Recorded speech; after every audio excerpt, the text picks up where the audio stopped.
example, we need to be wary of authenticity because some people are really authentic but fucking awful.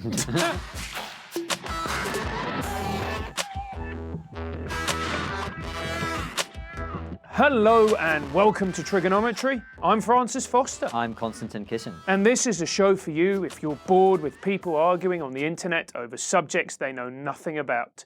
At TRIGGERnometry, we don't pretend to be the experts, we ask the experts. Our absolutely brilliant guest this week is a former chief speechwriter for a prime minister. He is the chief leader writer for The Times and the author of When They Go Low, We Go High. Philip Collins, welcome to TRIGGERnometry. Hello, delighted to be here.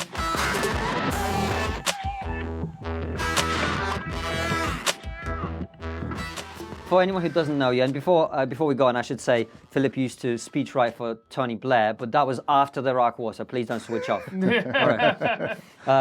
Tell everybody, I mentioned a few biographical details. Just tell everybody who you are, how are you where you are, what's been your journey through life. Well, the point of where my career kind of took off was when I went to work for Tony Blair, but that was a slightly random event because I'd never written a speech before in my life.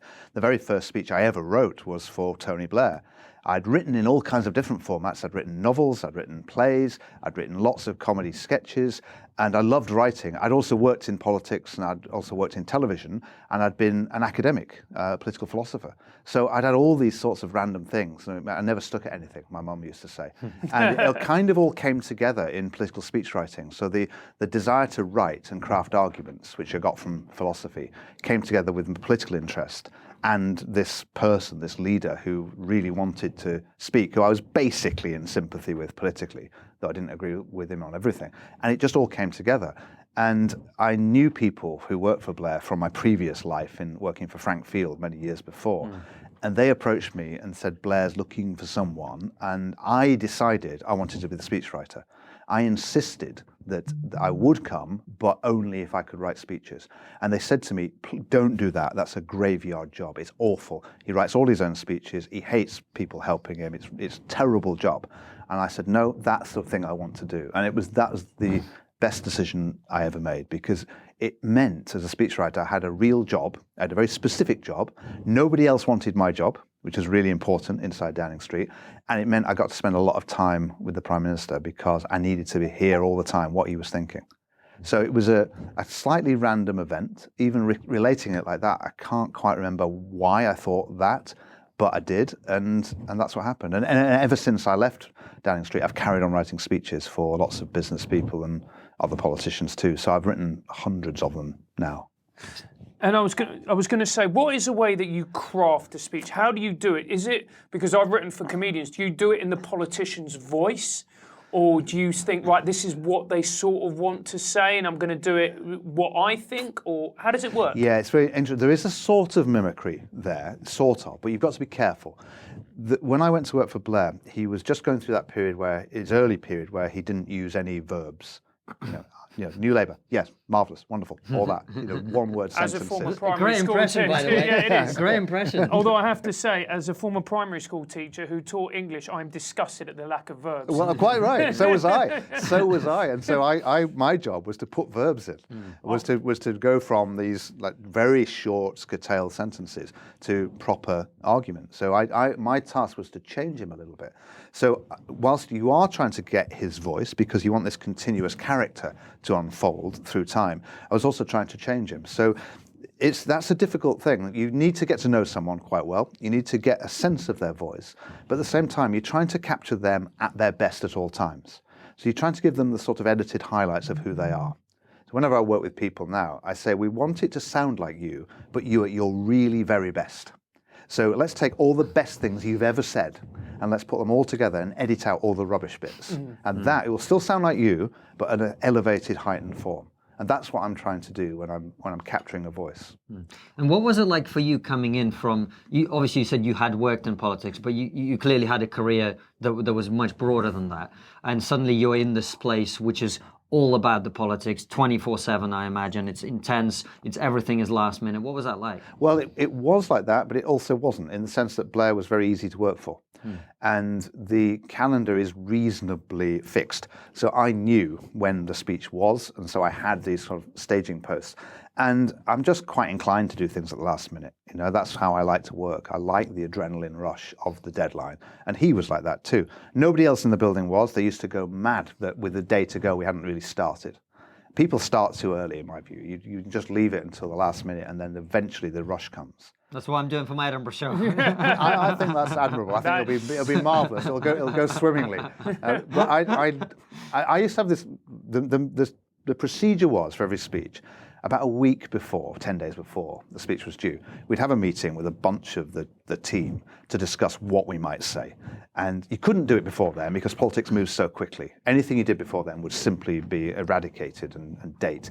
So you'd have that meeting, you'd come to a provisional idea of what you might talk about. I would go away and commission work and research it and talk to the relevant ministers and square people off, etc. I wouldn't write anything at this point. And then with a couple of days to go, we'd have another meeting where I was supposed to present what I was going to suggest. And about an hour before that meeting, I'd hastily scribble something down, present it there. At that meeting, Blair would always say, oh, but I didn't want that. I wanted this, I wanted that. You haven't put any of this in. And when I was inexperienced, I'd made the mistake of saying to him, no, it's all in there. Look, all of that stuff is in there. What I learned to do was to say, yes, okay, definitely. Then the next day I'd give him exactly the same script and he'd say, oh yeah, that's much better. That's what I meant. Are you exaggerating here, or are you genuinely, is that genuine? I'm exaggerating only a little bit. So you change a couple of commas and and suddenly he'll be like, but yeah. I'd change a little bit. But I would say, I'd take the criticism, I'd say, yeah, absolutely. And then I'd give him essentially the same thing the following day. And he would feel then that, yeah, that's what I wanted. And at that point, we'd get serious. And then it really kicked off on the morning of every speech, where I would go into Downing Street very early, sort of 5 or 6 in the morning, and he would have my script, which I'd have given him, and he would go up to his flat, and he'd be sitting there in his dressing gown with his boxer shorts. It was a beautiful image. And I'd go in, he'd be sitting over in the corner, and he would have my script, and he would be scribbling on it. And he'd write, with a fountain pen, he'd write all over it. And then we'd cut and paste his bits and my bits. And when I say cut and paste, I don't mean any newfangled computer terminology. I mean literally cutting with scissors his bits and my bits. And then we'd take them downstairs to the place where all the typists sat, and we'd paste them on a piece of paper and create this collage that was then the script. I would take that away, this would be with an hour to go. I'd take it away and then type through it to ensure that all the transitions between his bits and my bits were smooth and that it made sense as an unfolding argument. And that would then be the thing which we'd just about finish in time to go up on the autocue. Now, this is a ludicrous way to work, a terrible way to behave. I wouldn't recommend it to anybody, but it sort of worked. And was part of that down to, you know, the fact that your styles meshed together quite nicely? And was it also down to the fact that Blair was and continues to be a superb orator? Yeah, it was. We did mesh. We also, I think, brought complementary things, because my task was to provide the body of the argument. So most of the speeches I worked on ended up being his introduction, a political setting the scene at the beginning, which was more or less in his voice and his words, then the body of the argument, which I would have right. I came to realize that I shouldn't be precious about any words as such. There's a real mistake you can make, is to think that, no, it's got to be those words. If you don't make the argument in those words, then I've failed. Actually, what I wanted to get through was the correct argument. So the main body of the speech would be mine, where all the facts and the illustrations would be. And then he would usually write the ending. He'd write a kind of flourish at the end, which would be a political message. And that was usually the structure we ended up with. And that worked quite nicely, because by the end, he came to trust me that I would get the argument right. You've got to remember, you've got to have a certain humility, that you are writing for him, it's not me. He's the Prime Minister, not me. So there are I mean, perhaps wrongly, but he was. And so there are times when you're writing things that you don't necessarily entirely believe, but you have to make the best possible argument that he wants to make, not import your own argument. And it's important that you recognise that's a fact. See, I'm glad you brought that up, because at what point as a scriptwriter can you actually go, do you know what, I vehemently disagree with what this may be? So, for instance, it's interesting that you say you came after the Iraq War. Yeah. You know, so a lot of people would say, hang on, I mean, you know, there's very legitimate arguments to say that Blair is a war criminal. Yeah. would you not feel as a speechwriter slightly morally compromised by representing his views? I think if you get to the point where you just think I can't do this, that's the point where you have to leave. Yeah. So you have to judge that. So I mean, it didn't occur to me on that issue. I mean, prior to joining, I thought the case for the right wall was a poor one, and I was opposed to it. However, I never thought that meant he lied about it, because knowing what the chronology of it was, I know that's not conceivable. He couldn't possibly have lied about it, because everybody thought that they had the weapons. The error they made was the use of that material. They exaggerated, I think, the certainty they felt about it to uphold an opinion. But I mean, that rhetorically is what you always do. You always make the best possible case. You think, well, I'm going to do X rather than Y, therefore I'll make the best possible case for X. And that's what they did. And I think probably, culpably and wrongly. So I was always opposed to it, but I never felt it was so clear cut that it meant I couldn't do it. The one speech I worked on where I really was a long way from his sensibility was on identity cards. I was much, much more liberal on crime and home affairs than he was. He was quite right-wing on all that stuff. And he was very strongly in favour of British people having identity cards, and I wasn't. And I thought, well, is this a resigning issue? Do I care so much that I have to give up and walk away? And I concluded, no, I don't care that much. It's not a sort of defining issue of my life. And the weird thing was, I wrote probably the best speech I wrote for him, the most forensically tight speech I'd ever did, because I was so accustomed to why this was a terrible idea, identity cards, that I avoided all the terrible arguments for it and found quite strong arguments for it. And I gave him something which was quite unusual, but he really liked it. So weirdly, that distance from the argument helped me. That is such an interesting point, because one of the things we're kind of trying to stay away from in this interview, but we talk about a lot, is the culture wars that are kind of happening now. And one of the things seems to be is the desire to shut down the opposing argument. And of course, one of the greatest weaknesses of that process is you don't ever learn to understand how other people think and to present the counter argument. That's absolutely right. Look, good speeches fail a lot because people caricature the opposing argument.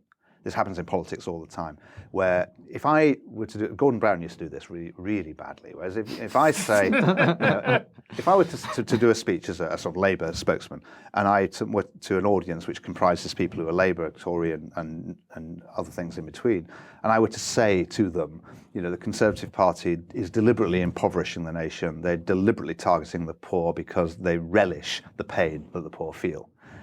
If I'm a Conservative voter in the audience, I'd think, that's not me. That's not what I think, actually. I don't think that at all. Whereas if you were to say instead that the Conservative Party doesn't give due priority to the needs of the poor, and in its desire to get the public finances under control, it is doing so at the cost of the poor, that's different. That's not a caricature. That might make the Conservative voter think, I fear that might be true. And so to be a little bit more generous to your opponents is actually a really good way of then taking them on. And in politics, you don't get that very often. And I always try to get that into speeches, that you need to name the opposing argument. I'll give you a really good historical example. Elizabeth I at Tilbury. She's the leader of the armed forces. She's queen. It's the Spanish Armada are gathered, ready to try and invade. And all the navy there just think, you're a woman, you can't possibly command the armed forces, it's ridiculous. And she goes there to address them. And instead of pretending that's not what they think, she absolutely names that argument. She says, I may have the weak and feeble body of a woman, but I have the heart and stomach of a king. And she goes straight to the weakness, the perceived weakness of the argument, tells them what they're thinking, exactly as they are thinking it, and then turns it around. She wins a standing ovation. And the idea that we have of Elizabeth as this formidable queen dates from that speech, from that moment. And if you name the argument properly, and if I tell you or describe to you what you're thinking already in terms which you recognize, and you think, yes, that's a reasonable account of what I think, then I'm in a better position to engage with you if I take you on, because you at least feel I've done you the courtesy of understanding what you think, rather than if I say you're an obvious murderer and a loathsome individual, you think, actually, Spot on. Spot on. Yeah, That's Constantine. you think I may be, but it's not how I think of myself. Well, see, this is what I'm curious to get your opinion on, because as you say, in politics, it doesn't seem to happen often. But in the last 5 years, I think we've gone way off the deep end on that. I mean, you had David Lammy talking about conservatives as worse than Nazis, not just Nazis, worse than Nazis. Nazis were better dressed than Conservatives on the whole. Well, Jacob Rees-Mogg has got a bit of style. Yeah, give him some credit. That's the only time that's ever been said. But anyway, He has. he's got a style. Say what you want about Jacob Rees-Mogg. He's got an authentic feel to him. You know who that guy is. Yeah, you may not sure. like him, but you know who it is. Right? But we've got to this point where we're not even talking about the argument anymore. It's just you Nazi, you this, you that. It's name calling, isn't it? Yeah. It's insulting, and it's really, really bad. We're dialing up rhetorically to 11. And I mean, that David Lammy speech was really bad. I mean, David Lammy is a very interesting speaker because he's got the biggest range between his good days and his bad days of any politician I've ever seen. Because David is capable of being extremely good, really eloquent and really powerful and really thoughtful. He's also capable of being terrible, as that speech indicates, because that is actually ridiculous. You know, to describe anybody as, you know, worse than nuts. No, they're not. They're really not. It's a stupid thing, and it does its cause no good, because you don't come away thinking, oh, those Tories, yeah, they're about to commit genocide. You come away thinking David Lammy's lost it. Yeah, absolutely. So you've got to be careful. You've got to stay within the bounds of plausibility. But I do agree with the premise of your question, which is we are becoming more raucous, we're becoming less generous, less civil, and politicians are contributing to that. I mean, the obvious example is Donald Trump in the States, and Nigel Farage, a sort of smaller version here. Trump is the one who's really dialing it up. I mean, I noticed the first time I saw Trump, every American president goes to Gettysburg to do a version of Abraham Lincoln's Gettysburg Address. They all do it. It's a sort of cover version. It's a rite of passage. And they all go and they do exactly the same speech, really, which is a paean of praise to the American Republic, like Lincoln did. And it's kind of moving. They're all cliches, really, but it's nice that they do it, because what they're saying is this is secular liberal democratic government and we're paying our respects. It is a cemetery, after all, the Civil War cemetery, and you're literally standing in front of graves. So it's a nice moment. The only president who didn't do that was Kennedy, because on the day he was due in Gettysburg to do the centenary address, he had to go down to Dallas instead on important party business. The next day he was shot, never came back. And then in the campaign in 2016, Trump went to Gettysburg. And Abraham Lincoln spoke for 2 minutes 45 seconds, the Gettysburg Address. Trump spoke for 45 minutes. Lincoln did a lovely sort of eulogy to government of the people, for the people, by the people. Trump called Hillary Clinton a criminal, said American politics was rigged, said the media were out to get the people, said that the political class was corrupt and was rigging everything against it. And it was just a horrendous speech. It would have been awful anywhere, but to do it there in Gettysburg deliberately was a real indication that he wasn't going to play by the rules. I thought that is a real escalation. Well, that is something I wanted to ask you about, because you can criticize Donald Trump for a lot of things, but not in terms of effectiveness. He's clearly an effective orator. And a lot of people have been very snooty about him because he doesn't speak very clearly. He doesn't come across as someone who's conventionally articulate, shall we say, but there is no doubt that he's persuasive. Oh, absolutely. Yeah, absolutely. I mean, persuasion comes in many forms, and he actually has persuasion. I mean, people talk a lot about authenticity, and it's a very good example. We need to be wary of authenticity, because some people are really authentic, but fucking awful. Trump is extremely authentic. That is what he's like. He's really good at it. He has a character. And the word character is very important in persuasion through speeches. And you think of the dual meaning of character. A character is something that we play. So when you're speaking on a podium, it's not a natural event to speak uninterrupted for half an hour. You have to play yourself. You have to get into character.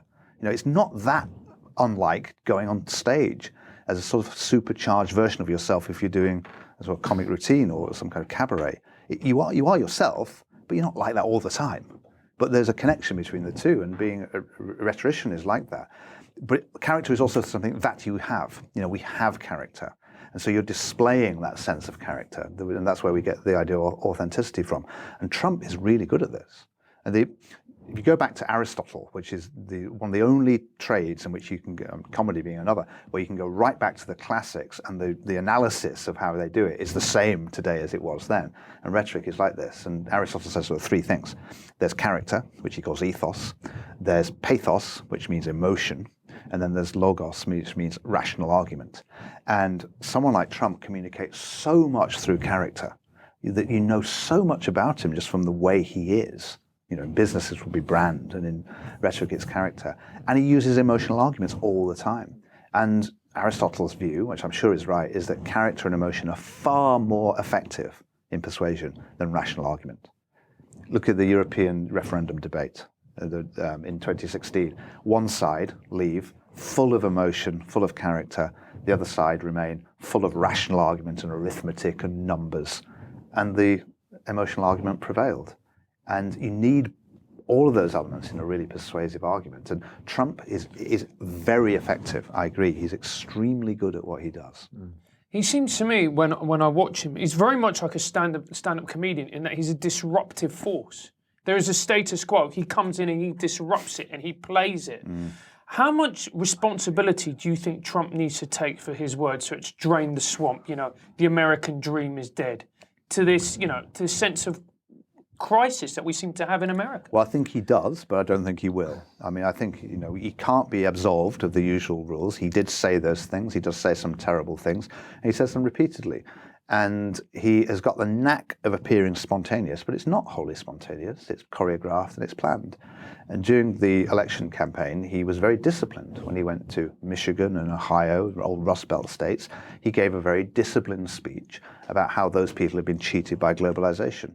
So his messages are pretty clear and they're pretty thought through. He's not just shooting from the hip. You know, he has a script. You know, he might seem like, it's like Billy Connolly, you know, away he goes, but it's all there. There's a thread. And Trump is like that too. So I think he does have to take responsibility. And it's up to other politicians to make him take responsibility. Not just the Democrat Party, but also the Republicans. So I'd blame lots of the people in the Republican Party for letting this man be their candidate. They knew what he was like. They saw that Gettysburg speech I quoted. They saw exactly what he was like. They knew what he was going to do. They knew that his whole appeal was to escalate the culture wars. And they knew that that would make politics even less pleasant than it was already. Hard to imagine as that is. Yeah, absolutely. But, you know, I was thinking on the flip side of it, a person who I respect, who I thought was incredibly eloquent, who I thought was incredibly articulate, inspiring, was Barack Obama.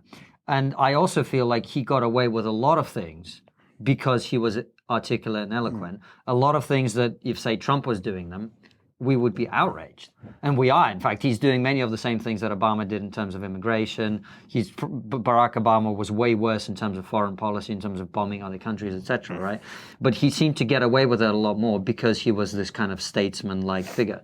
Yeah, Obama was definitely the best speaker in my political lifetime. You just look at how he did it and what he was able to do with words. He was extraordinary. I mean, he came from really nowhere, and he won the presidency because he was so good. At his best, too, he's very moving. So there's something about Obama which makes him good, which no one else has got, and it's not the crafting of the words. Anyone who's good can do that. It's the fact that behind Barack Obama lies a story. I've lost count over the number of last years of the number of politicians who have come to me and said, "Can you make me a bit like Barack Obama?" and I have to say to them all, let me count the ways in which you are not like Barack Obama. I love it. Yeah. Obviously, you can't say if Michael Gove came up to you. Well, let's count the ways in which he's not like Barack Obama. 1, he's not Barack Obama. 2, he's not President of the United States, which gives you a certain license to be grand in a way. Even Prime Minister of the UK, it doesn't. But 3, most important of all, you're not a black man who's President of the United States when there's people who live in that country still remember segregated cities. Now that is a story. He has behind him the legacy of civil rights. And at his very best, like the speech he did on the night of his first election victory in Grant Park in Chicago, where he talks about a 102-year-old woman in Alabama coming to the polling booth to vote for the first time for a black candidate to be president of the United States. He's using her as a metaphor for the progress of the country, and it's incredibly moving. And if anyone else said that, of course, it just wouldn't, you know, if you're on just after lunch at the local government chronicle conference talking about housing benefit, that's not going to work. You can't do that kind of thing. So he has a grandeur, Obama, that other people simply can't have. And that gives him a lot. That's the ethos, that's the character he's got. And that's more important in writing brilliantly than anything else. It's not the writing so much as the setting, the moment. I'll give you another classic example, a really great example, Churchill, who in the wartime becomes a great, mobilized the English language, as said of him. But if you go back to 1899, Churchill's 24 years of age. He's a candidate for the Liberal Party in Oldham, in the Northwest. And he stands up in a church hall, insists on a podium. There's about 7 people there.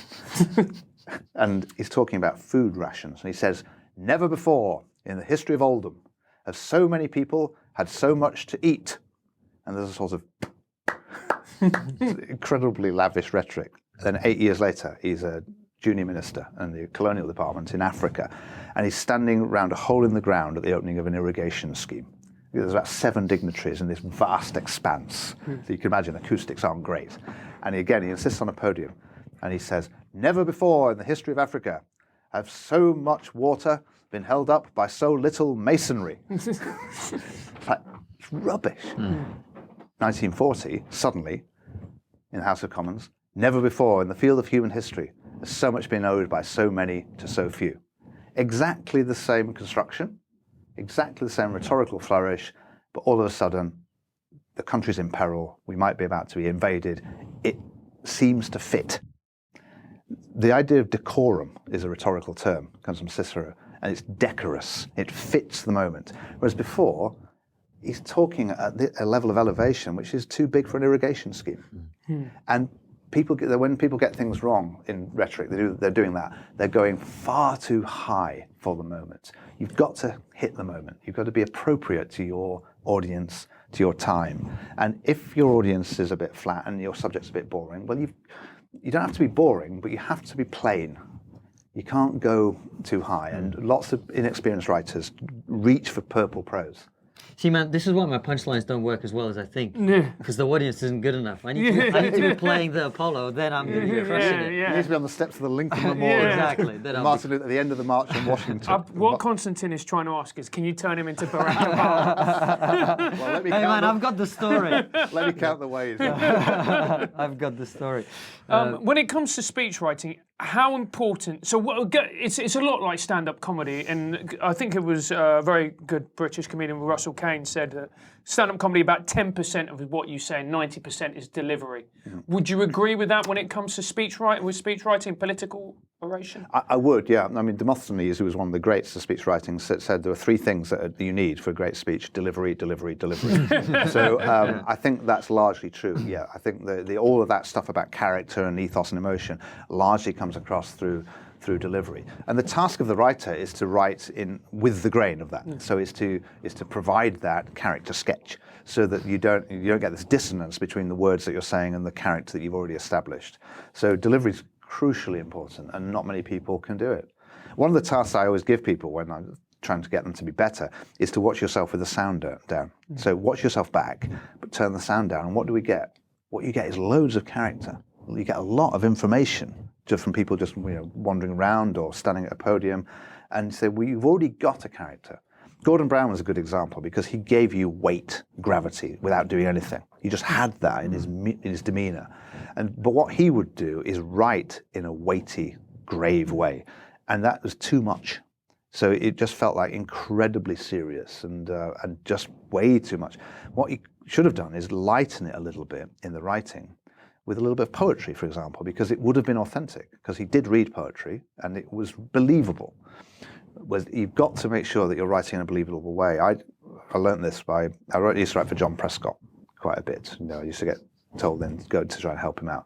And I gave him... Sorry, it's an involuntary response. Yeah, but just wait till I tell you the story. Although it's really my fault rather than his. But I found this story, which is a standard speechwriter's opening story. It's probably apocryphal, but it works really well. And it's allegedly about Dr. Johnson and Boswell in Johnson's house in Gough Square, just off Fleet Street. And incredibly narrow streets, and someone who's in this side of the street and can lean out the window and reach someone on that side of the street. And Johnson's alleged to have seen two women leaning out of their windows on respective sides of the street, hitting each other with sticks. And he's turned to Boswell and he said, those two women will never agree because they're arguing from different premises. Okay? Nice little setup for a speech about different premises. So Prescott does the setup really nicely, he tells the story, and then he hits the audience with the punchline. Those two women will never agree because they're arguing from different buildings. Right? Which doesn't make any sense at all. It has no metaphorical impact at all. It's just a rubbish story at the beginning of a speech about something else. And I realized that was my fault because even if he had told it correctly and got the play on words, that's not the sort of thing he would say. Yeah. That was an obvious insertion by a clever speechwriter. So it's bad writing because I wasn't writing in character. So you've got to keep writing in character. So it is like writing, in a sense, it's like writing a character in a play, where your character has to kind of unfold, but not depart from what we expect of them, what is reasonable for them to say. And if a speechwriter writes a Duff line, which we, as writers, we have all written Duff lines. My favourite example of a Duff line, and you would probably know that, is Ian Duncan Smith when he was leader of the Conservative Party. And do you remember the line? Yeah, is it the quiet man? It's turning up the volume. Yes. Yeah. Whose fault is that? Was it the delivery? Is it the speechwriter? Is it a bit of both? It's a bit of both. In that one, I can see what they were trying to do, because they'd been called the hopeless, and they were trying to counteract. They were trying to name the central weakness, take it on, and then counteract it. So I can see the thought process, and I can see it's not a great line. It could have been a lot better, but the delivery is truly shocking, isn't it? I mean, if you remember it, the quiet man is turning up the volume. He just shouts at random. It's really, really terrible. I think if he'd been, in a sense, if he'd been very good at delivering it, he wouldn't have needed the line, because the line was a concession that he was rubbish. So if he hadn't been rubbish, he wouldn't have needed to do it. So in a way, he was bound to get it wrong because he was so awful. Another good example of someone who wasn't awful but was terrible as a speaker was Mrs. Thatcher. So I mean, she was very effective, but she was odd, and she notoriously had no real sense of humour. And she was given a line. That's a surprise. Yeah, she was given a line by one of her speechwriters. It was meant to mock the Liberal Party at the time, and they'd just got this new logo which looked like a dead parrot. And so they just used, it was lame even then to use a dead parrot sketch, but they did. They gave her the dead parrot sketch to deliver, to mock the Liberal Democrats. And she dutifully trotted through it. You can imagine how bad this is. Yeah. You should look it up because it's really shockingly awful. Margaret Thatcher doing the John Cleese part in the dead parrot sketch. And she obviously, throughout the whole of the rehearsal process, she had no idea why this was funny. She kept asking people, is this funny? Will people laugh? And they kept saying, yes, Prime Minister, it's funny. And at the end of it, she did it, and everyone laughed, and she had no idea why they laughed. And she came off, and she said to John Whittingdale, who was her chief of staff at the time, she said to him, this Monty Python chap, is he one of ours? She just had no understanding of what she was saying, and yet she still managed to pull it off, and they realised, they judged their audience correctly, I suppose, and she just about managed it. Yeah, it's interesting, you're talking about quite a lot of leaders, and I was curious, one of the things I always find curious is, and I don't know if you'll agree with me, but there is this idea that we strive towards an alpha male kind of figure, even if it's a female alpha. Do you know what I mean? Yeah. What do you think about that? Is projecting that sense of strength and power and authority an essential quality of being a leader? It's important, yeah. I mean, we often pretend we don't want that anymore, and then when we find we haven't got it, we think, oh, why aren't they strong? I mean, Theresa May. Do you remember when she was briefly the most popular Prime Minister in the opinion polls there had ever been? Really? That did happen. Yeah, that did happen. The first 3 months of Theresa May's premiership, her poll ratings were higher than anyone has ever been before. That's amazing. I'm triggered. Oh, and yeah. people said at the time, it's so refreshing to have someone who's authentic. After David Cameron, there was all that, spin, etc. Exactly the same thing happened with Blair to Brown. It's really refreshing. We've got someone who's really himself, all of that. And then after a while, you think, yeah, but these people don't know what they want. They don't know what they're for, and we turn on them. So I think that we're a bit hypocritical about this. We say often we want that, but we don't really. The other thing we say of leaders too is we want them to be conviction politicians, and we don't really. What we mean by that is we want them to believe what we believe. And Blair was a very good example because Blair, in his early years, from 97 onwards, when he was immensely popular, 179 seat majority, poll ratings through the sky, he didn't really know what he wanted to do. He came to office and wasted quite a lot of time because he didn't quite have a plan for anything. He didn't know what he wanted to do with health or education. He had loads of scope, but he didn't really know what he wanted to do. Later on, in foreign policy, he had no views at all. Later on in his premiership, of course, he's acquired really strong convictions, and everybody hates him. Mm-hmm. So it's not really true that when you are clear and you've got strong convictions, that everyone therefore likes you. They might respect you in a regretful way, but they don't necessarily follow you. So politics is a weird business because you've got to try and win people over who don't agree. So, for example, if I'm trying to win office rather than win notoriety, like someone like Nigel Farage, and I want the votes of you too, but you think one thing and you think the other, I could say absolutely categorically that I agree with you. And that's fine, I got your vote, but I haven't got yours. What is more tempting for me to do is to find some rhetorical construct that makes you think I'm kind of with you, but you think the same. So that leads me to a level of vagueness, which is inevitable.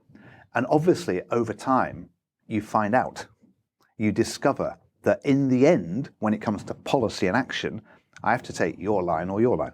And at that point, one of you will feel disappointed. Or perhaps both of you will feel disappointed because I won't do it well enough for you and I won't do it at all for you.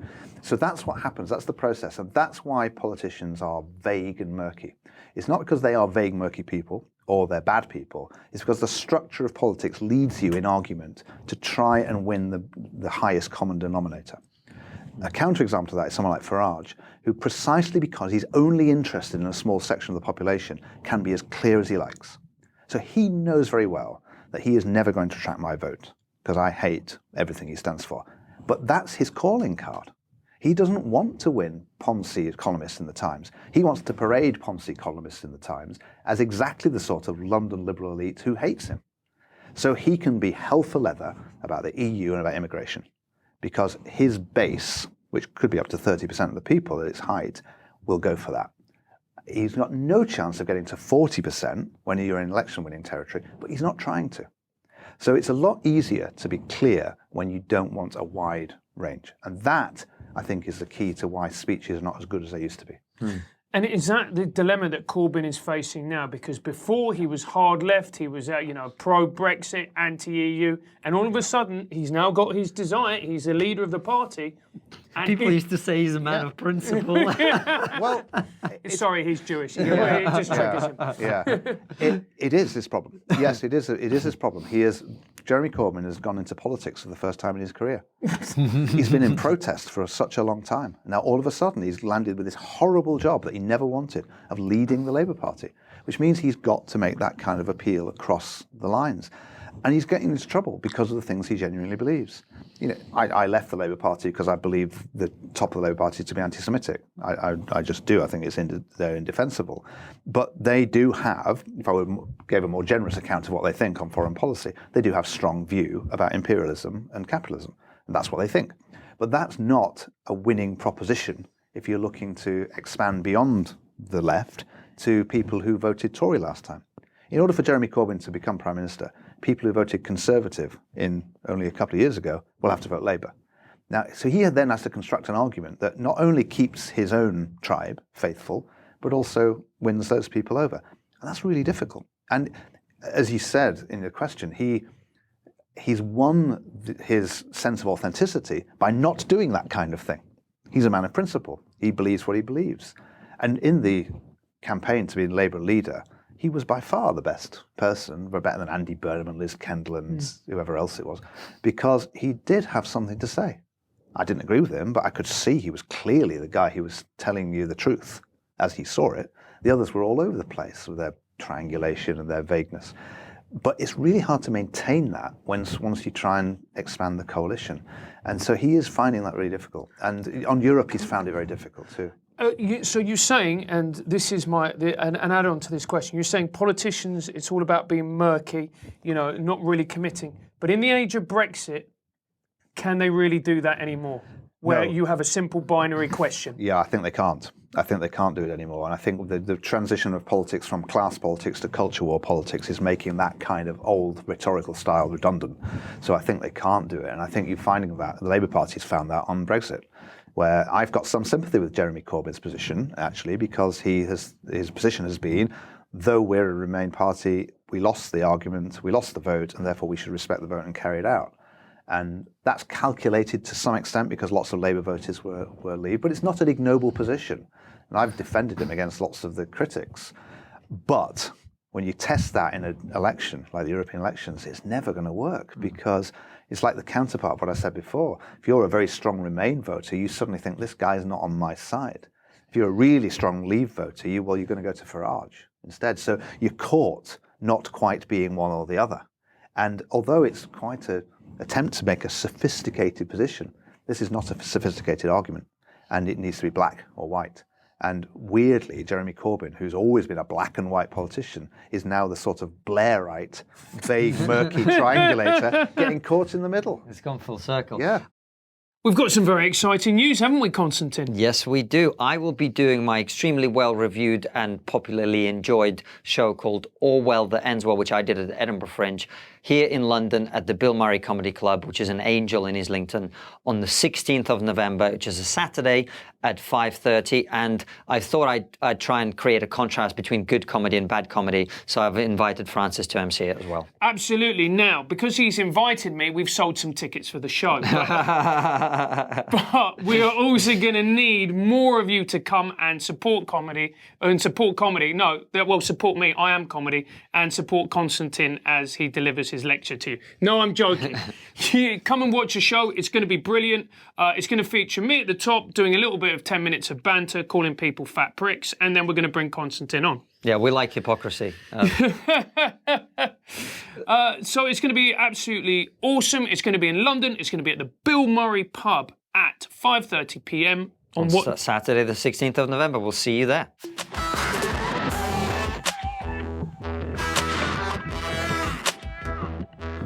I didn't expect the interview to go this way, but you mentioned, and I didn't know this, that you'd left the Labour Party because of their allegations of anti-Semitism. I am someone I'm very wary now because the labels of racist get thrown around so much. I don't even automatically believe it. You know, when people call someone racist, I'm like, well, I don't know. Are they not? But you're obviously someone who's been inside the party. So tell us, you know, what are the reasons that you left? What are some of the evidence for these allegations? Well, I don't think Jeremy Corbyn sits there thinking, I'm an anti-Semite, I'm now going to do anti-Semitic things. I don't think that. So I don't think in that sort of conscious, proud racism. Round up the Jews? Yes, Yeah. yes. I don't think any of that. I don't think that. I think he ends up being an anti-Semite out of a series of other convictions. So he believes that imperialism is the most important and potent force in world politics. He believes that America is a driving force of that imperialism, and he believes that American capitalism is a beneficiary of its conquests around the world. The most sort of notable imperial state in that analysis is Israel, because it's caught in the midst of a whole series of others, and it is oppressing them, it's the puppies of America. And that set of convictions, plus an exaggerated sense that this is the most important thing of all human history, leads him to a position of such hostility to what he would call Zionism, that he is then blind to what is overt anti-Semitism. So if you look at the mural on the wall, for example, he didn't see anything wrong. Anyone else would see it straight away. Sorry, could you just describe that a little bit, the mural for our American There was a listeners mural. and viewers? A mural was painted on a wall in East London with a whole series of very blatant anti-Semitic caricatures on it, all moneylenders and usury, and it was all implying that the Jews. It was implying a world Rothschild-type Jewish financial conspiracy. And it was as clear as day that that's what was being depicted. Jeremy Corbyn shared that mural, a picture of that mural on the Facebook group, didn't really notice it. And so I think he becomes blind to those things. He also, because of that, he licenses the entry into the Labour Party of people who really are overtly anti-Semitic. So there's always been a very small minority of people on the hard left who are anti-Semitic. There always has been. I mean, I don't mean to imply by that there aren't some terrible racists on the right. Of course, there are different types, but hating Jews is a bipartisan issue. it absolutely is. It absolutely is. I mean, right now the Conservative Party's problem is more with Islam, with Islam than it is with Judaism. But we're not choosing which is the better racism. I think they're both quite bad. But the one which I, because I was a member of the Labour Party, this one is particularly pertinent to me. And so those people, those overt anti-Semites, are now members of the Labour Party, whereas once upon a time they weren't. And so I think the party has been really infected with this, and the response to it has been very, very slow. And I just felt it's not a once and for all thing. I can rejoin the Labour Party if and when this is eradicated as a problem, but I thought I don't want to be a member of it whilst this is there and not being taken seriously enough. I don't mean to make a great fanfare of it, but I just think there we are.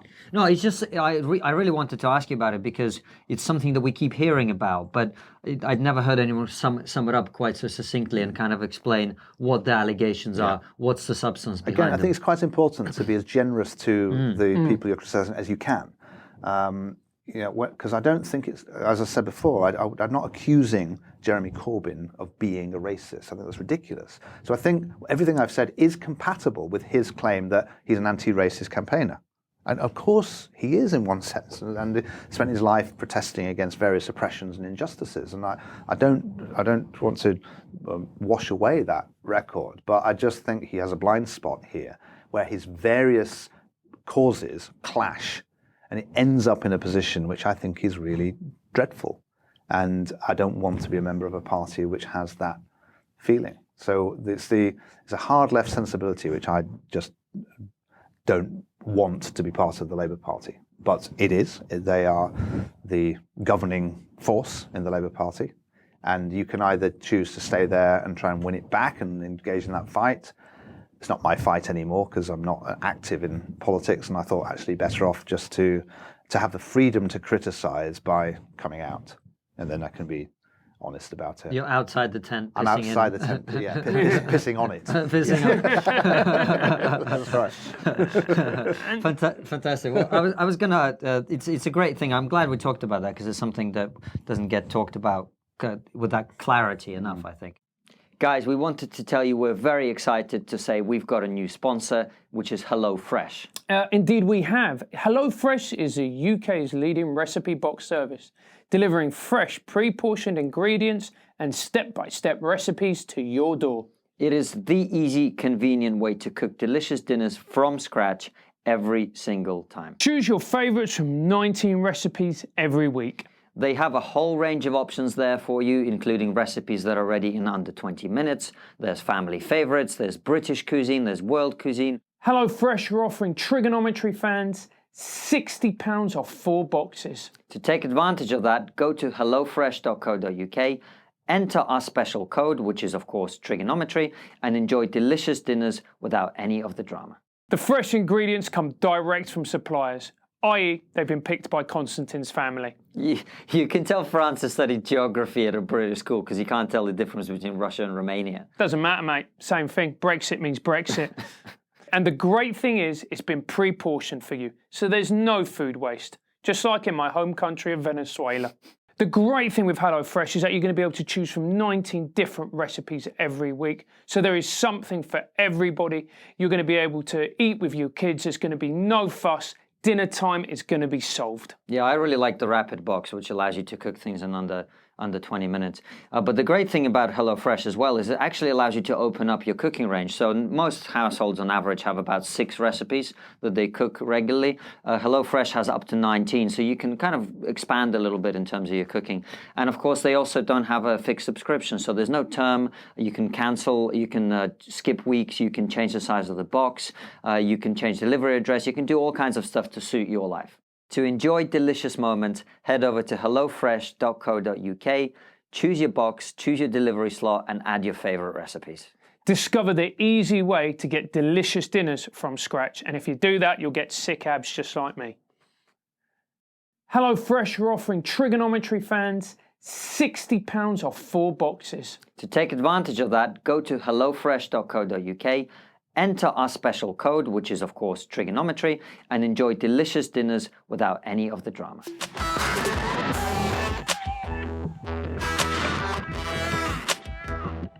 But coming back to leadership, who do you see on the horizon who you think has the rhetorical skills, perhaps, to convince?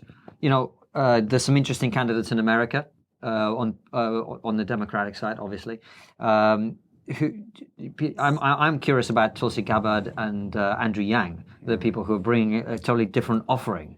Do you think those two people may have the rhetorical skill to go with the ideas? Yeah, I think they're interesting. I think they do. They are doing something different. And the Democrat Party needs to do something different because it's just tried the old conventional form with Hillary Clinton. That's why they're going for Joe Biden. Well, creepy charge. Yeah. I think Joe Biden might have beaten Trump, actually. Really? Yeah, because Joe Biden was very, very strong in the places where Trump won the election. I mean, Trump won the election very, very narrowly, and he won in places where Hillary Clinton thought she had it sewn up, in Michigan and the old industrial heartlands. That's Joe Biden's patch. That's who he is. So I think he might well have won in those places, and if you win there, you win. So I think he might have beaten Trump, though I don't think he'd be the great candidate for next time, because I think the politics is so different now.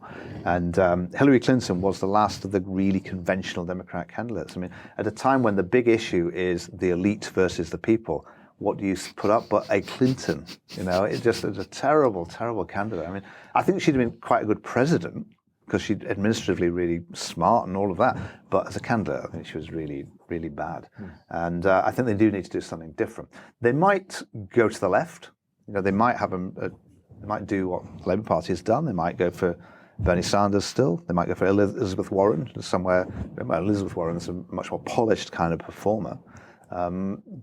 But Alexandria Ocasio-Cortez. Well, she's not old enough yet, because there's an age threshold for the American president. You have to be 35 years of age, and she won't be 35 in time. So she can't yet be a candidate. I mean, clearly in time, if she manages to keep her elevation up, she's very effective.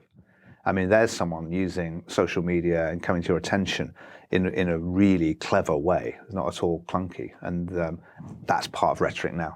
Is getting across in different ways. But with her, I feel she's like the left-wing Trump in a way. Do you know what I mean? In a way, she is. I mean, in a way, she is. She's got to see if she can make a transition, because her job at the moment is simply to critique and criticise. But that's fair enough, because that is your job in opposition, and she's really good at it. She's very effective. She's clear. When she speaks, she's very good. She could create good arguments. Sometimes her arguments are a bit cheap. But again, that's part of politics. I'm not going to criticise people too much for that. I mean, part of your job is to get attention and to put your opponents on the spot. And so she's very good at that. Whether she can now make a transition to being a bigger figure who can then make positive cases for things, we'll see.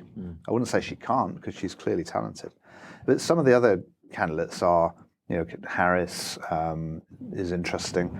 I'm not sure I've seen yet the person who has quite got the measure of Trump in that. I'm not sure any of them have them. I'm not sure they have either. And Trump is changing the rules, and I think they're spooked by him. I think they don't quite know how to approach him. There's a very interesting argument about what strategies you would deploy to try and take on Trump. Do you go really serious and try and shame him? Or do you mock him? Or do you have someone who's a real patriot? Do you get an ex-veteran to be the Democrat candidate and make him seem un-American? What's the best way of doing it? Do you get someone from his heartland who then represents authentic American values of the old industrial North, who can then move out from there? It's a big argument within the Democrat Party about what they need. And I'm not sure the answer, because Trump really does pose a problem of the kind we've not seen before in a developed democracy. Well, one of the things that Donald Trump is famous for is, you talk about mocking. His what Scott Adams I think calls linguistic kill shots are incredible. I mean, as if you abstract yourself from whether you agree with him or not, he's incredibly effective at caricaturing the person he's talking about in a two-word, absolutely destructive combination. And that Marco person, Rubio. Please applaud. That was Jeb Bush. Oh, was it Jeb Bush? Yeah, so low energy Jeb, lying Ted Cruz, all this stuff. Crooked Hillary. And there's a visual component to it that's accurate. You can, if you look at Hillary, she kind of does look a bit crooked, and then it all kind of glues together into this thing. So the mocking, I don't think is going to work. He's going to blow anyone out of the water who comes after him. The visual element's really important because painting pictures is what you're trying to do. That's what works far better in any speech than any long argument. If you can paint somebody a picture, then that's just going to last. We know that sticks in the memory longer. And Trump is good at it, but other people can be good at it. There's no reason why you can't come back. I mean, God, he's giving you enough material, isn't he? It's like it's not that hard to come back at Trump and fight fire with fire. It's a question of whether that's the right thing to do. Because you might be right, that he has got the command of that, and he's fearless. He will say stuff that you won't say. So you've got the internal filter where you think, actually, that's beyond the rules of ordinary civilized conversation. I'm not going to call him that here, even though it's just popped into my head. Whereas he'll just say it. The most remarkable moments in all of political history, I think, is when Trump started mocking disabled people. I'm not going to do it, because it was like the playground in the 1970s in Manchester where people would do, Joey Deacon jokes. And Trump, I thought we were better than that now, but we're not. There was some debate about it, wasn't there? That whether he intended to do it or whether there he was was some mocking debate. him. There was, and typically he started to climb down, then basically thought, no, and so he didn't deny it. I mean, I suppose in due course he said he didn't really mean to do it, but you just look at him. It was pretty obvious what he was doing. And his attacks on Hillary Clinton were way beyond what you'd expect in the normal course of politics. I mean, politics has always been pretty raucous. I don't want to be too pious about it, because go back to 1800 and Thomas Jefferson and John Adams, and Adams accuses Jefferson of fathering a child with his slaves, which he had. And Jefferson, in response, accuses Adams of being pro-British. Can you imagine a more brilliant insult than that? Pro-British, just after the Revolutionary Wars. And it was really, really acrimonious, and they hated each other. So it's not as though it's always been sweetness and light. But still, there was a sort of rules of decorum that people observed, which Trump just doesn't. He's like the nutter. You look into his eyes, he'll do anything. So he's frightened of him a bit. And do you think that what you've just said, we've now reached a new low? Well, every time I think we've reached a new low, every time we set the bar, he manages to like a sort of belly dance to get underneath it. So I hesitate to say we've reached a new low. I fear we're heading that way in this country, though. I fear that the early tactics of the Johnson campaign are mimicking some of Trump's stuff. I mean, Johnson is close to Steve Bannon, and I can see already some of their tactics being flirted with. So, for example, at the Johnson launch event, they had some of his supporters booing a question by a journalist. Now, it wasn't a great question, but you'd never do that. You'd never do that, but they did. You're getting people turning up on television shows with sort of choreographed ambush attacks on the positions that journalists have taken, just sort of pre-planned aggression, just to up the stakes. They're starting to flirt with some of that stuff. The way they controlled the press conference, it's really quite clearly Bannon-like, and I just really hope they don't head that way. Well, that's why I mentioned David Lammy earlier, because I feel like everyone's doing it now. Everybody's got basically an illegal move that they're coming to pull. It's the inevitable and understandable response when one side goes rogue, is you go rogue back. You hit them back. And it's exactly, I've had this feeling the last few days. I think, why don't the other candidates bring out loads of dirt on Boris Johnson and tell the truth about it? Why don't they just, there's loads of things I know, which I won't say even here, but Oh, come on. Oh, come on. First, why are they not using it? Why are they not going there? I thought he was going to tell Yes. Yeah, so did because, and then you think, This is only going on the internet. well, the reason I won't, I mean, no one reads the internet. The reason I won't is because actually you have to stop yourself and think that is another escalation. Then you go up there, and then they come back, and before you know think of how many clicks we'd get. Well, I know, which is why it's very tempting. It's very, very tempting. I know. I love that you just said that. Well, exactly. See, I'm naming the problem. Yeah, I know. I'm being brutally honest think of all about the the agenda here. Think of all the business I'd get on the back of it. Yeah. I mean, it's very tempting. But but we've So all we're in complete agreement then. but we've all got an obligation to the nation of Yeah, to yeah, which right, we're of broadcasting. course. So obviously we'll set a good example because it just escalates, and then you hit each other. And this is what's happening in America, where the Congress has been the most partisan Congress. The last 2 sessions of Congress have been the most partisan in the history of the American Republic, because there's no collaboration and cooperation between the two parties now. And in a split constitution, if they don't cooperate, it doesn't work. But they're not cooperating because they're in these tribal blocks now. And the Democrats say, why should we cooperate with this really right-wing, nasty Republican Party? So we're going to just behave like they do, which is understandable, but then it's completely locked. And the Republicans then say, oh, the Democrats is impossible. We can't get anything through because of these lunatics. No, you're the lunatic. And it just becomes childish. And there's a real risk we do that. Brexit is doing that to us. We're doing that in Brexit.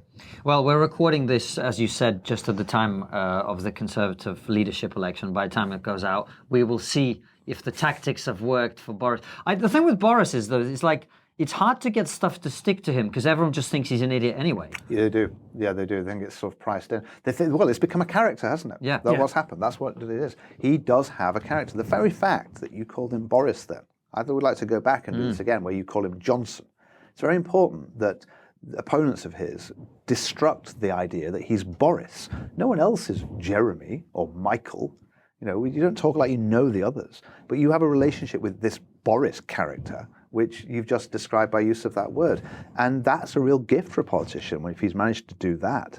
And it's part of the rhetorical task in deconstructing him is to take that apart. And try and treat him as a serious politician. So exactly for that reason, Boris, you've priced in all of these personal transgressions and these things which make him unsuitable to be a prime minister. You've just, in a way, said, oh well, that's just Boris. That's what Boris is. That's a character of Boris. Let's not worry about it. And if you're an opponent of his, you need to take that apart. And touching on comedy in speech writing, but using Boris Johnson as an example, he has created what I see as a comedian as a comic persona. The bumbling English toff who wanders from, crisis to crisis, putting his foot in it, all the rest of it. He has. It's a little bit Jeeves. He's exactly that. It's a little bit Woodhouse. And it's very interesting how it translates. I've always thought that persona, precisely because it is bumbling and it's not very effective, and the whole joke is that you're a bit hopeless, is not a very good persona to take you all the way. Because when you're actually then at an international summit doing really boring but important work, I'm not sure we want a clown. I'm not sure it works at that point. But he does have that. And you saw, I don't know if you saw his launch speech, but you had a very uneasy juxtaposition of that comic persona with a load of really quite boring, serious stuff. It's quite difficult to do the transition from one to the other. So to have a bumbling persona and get your comedy out of it and then go serious is really hard. There is a character you could do, of course, which lots of comedians have, which is that the comedy comes from the serious subjects and you're quite grave and pious and earnest, but you're funny. You can do that, and lots of people do it. And at some point in Johnson's career, he should have chosen to make that kind of transition. He could keep the comedy, keep being funny, because I did used to find him funny. He is a personally witty person who's capable of seeing a joke and delivering it. So he is bright and funny, much more so than most politicians. But I now found his comedy really great. I find it annoying. I see the construction of the character. I'm beginning to see the lines of the joke. And that's the crucial thing, isn't it? That you've got to try and conceal the construction of it. So it appears as though you're just making this up off the top of your head, even though, of course, you haven't. My big moment as a speechwriter was, in fact, a joke. That's why I made it by a brilliant Les Dawson gag. It was in 2006, I think it was, Tony Blair's last conference to the Labour Party. He'd already announced he was resigning, and he had to go and speak to them. And the day before he spoke, Cherie Blair, his wife, had said something really rude about Gordon Brown. She was caught by a journalist calling Gordon Brown a rude word. And she denied she'd said it, but we knew she probably had, because she definitely thought it. And it sounds incredibly trivial now, but it was all over the evening news, and it was all over the following day's newspapers, and Brown was furious because he'd done a big speech which wasn't being covered. It shows how trivial we are. A rubbish joke by Cherie Blair was knocking out the Chancellor's speech, but it was, and he was absolutely furious.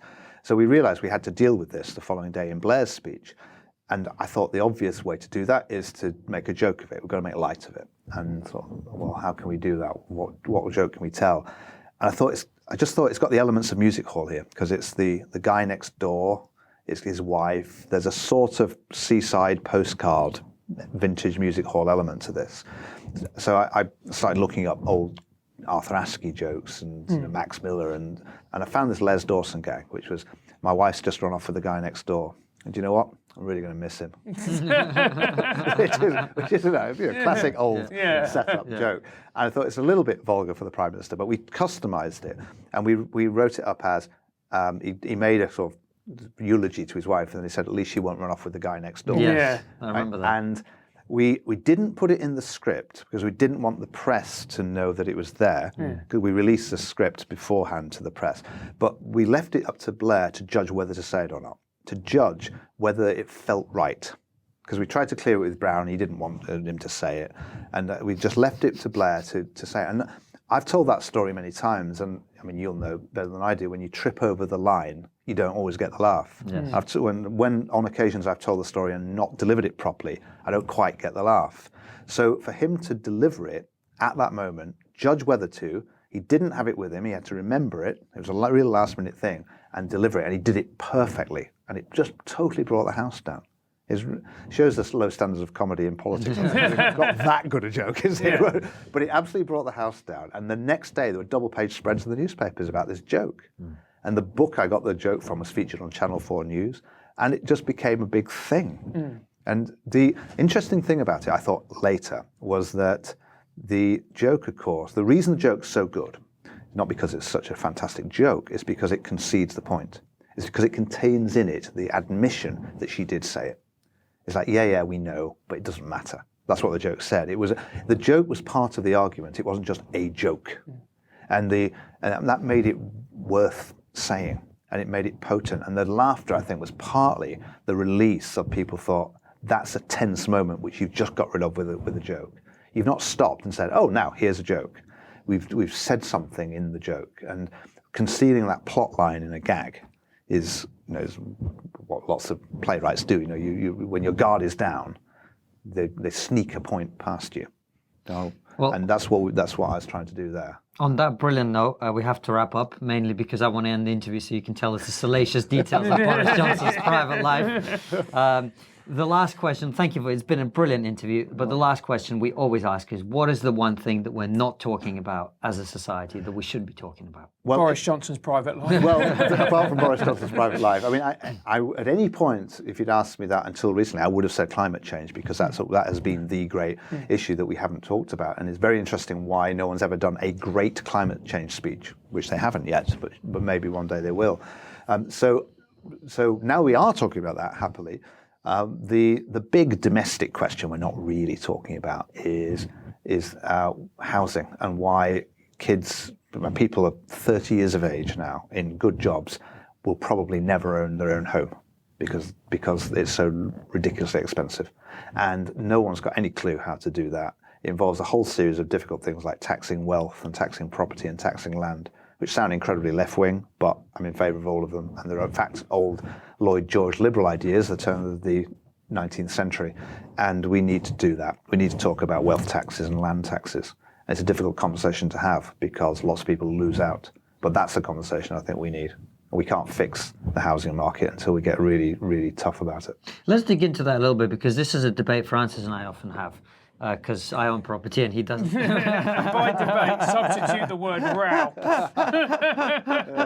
Debate is far too sophisticated. Look, I only bought my first flat 2 years ago, and I'm in my mid-30s, so I know exactly what you're talking about. But the way I've always seen it is neither party of the two mainstream parties, or frankly any other party, can fix the housing bubble, which is essentially what we have, the super high housing prices, because the people who own property have way too much invested in the house prices being high, and they are the people who essentially vote, right? That's right. So you're not. That's why we don't talk about it. Right. So, but your fault. Well, I'm sure you own property as well. I do. It's also my fault. Yeah, it's also your fault. But my point is, you're basically going to have to say to every homeowner in the country, you're going to lose 40% of your assets, so that Francis here can get a flat, and that is frankly not worth it. I may not phrase it like that. But you are essentially right. That is the political predicament. But that's what leadership in politics is. It's finding a way to make that unpalatable argument. Yeah. So there will be losers from this, but you'd have to make the argument about equity, about generational impact. So yes, okay, you are currently in a position where you might lose out, but in due course, or take me, I've been a real beneficiary of house price inflation in London, but I also have 2 children. So what about them? Am I not bothered that unless I just gift them money, they won't be able to do that? So you find a generational argument for it, and you also find a way of mitigating the impact. So it's not a punitive thing. I'm not trying to punish you for having a house. I'm trying to spread the burden in a more just way. So I wouldn't have wealth taxes in order to make a load of new revenue. I'd say what we need to do is just smooth the taxes. So we'll reduce income tax so you can keep more of your money, but we'll transfer that tax onto things like property, which doesn't move and no one can hide it, or land, likewise, which would have the beneficial impact too of making housing less volatile as an asset, reduce the prospect of a crash, and reduce the prospect of then austerity for the rest of us. So we're all complicit in this bubble, and we do need to prick it in an orderly way. But I'm not going to try and punish you. I don't want you to pay any more tax than you're paying today. You can see his skill coming out. Yeah, of you that can, answer, and yeah. he's keeping us both happy. Yeah, Exactly, he is. That was exactly. there was elements of Blair there as well. was, yeah. Philip Collins, thank you very much for coming on the show. Tell everybody your Twitter handle. My Twitter handle is at P Collins Times. Perfect. And buy Philip's book. It's a brilliant book. As always, follow us at TriggerPod on all social media. Subscribe to the YouTube channel. Click the bell button next to subscribe button so you get notified. As you all know, this is also available as a podcast. And we will see you next week with another brilliant episode. Take care. Goodbye. Bye-bye.